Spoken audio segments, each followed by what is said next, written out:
ইনশাআল্লাহ, মাশাআল্লাহ, সুবহানাল্লাহ, আলহামদুলিল্লাহ, জাযাকাল্লাহ খায়ের, এই কয়েকটা শব্দ আজকে শিখে যাবেন, সারা জীবন এগুলো করবেন এবং এগুলো করতে কোনো হীনমন্যতা ভোগ করবেন না।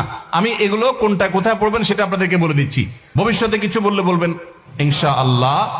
অতীতে কোনো ভালো কিছু করতে পেরেছেন সেটা বলতে গিয়ে বলবেন আলহামদুলিল্লাহ। আর কোনো ভালো কিছু দেখে অভিভূত হয়েছেন তাহলে বলবেন মাশাআল্লাহ।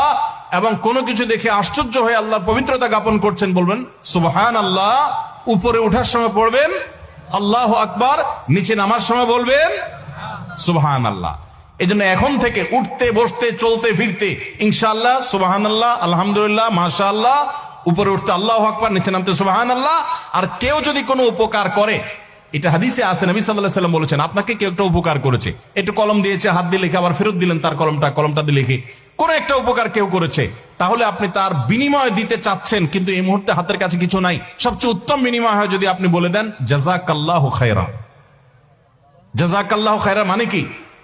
তুমি আমার এই যে উপকারটা করলে, আমি তো তোমাকে কিছু করতে পারতেছি না, আল্লাহ তোমাকে আমার পক্ষ থেকে উত্তম বিনিময় দান করুক।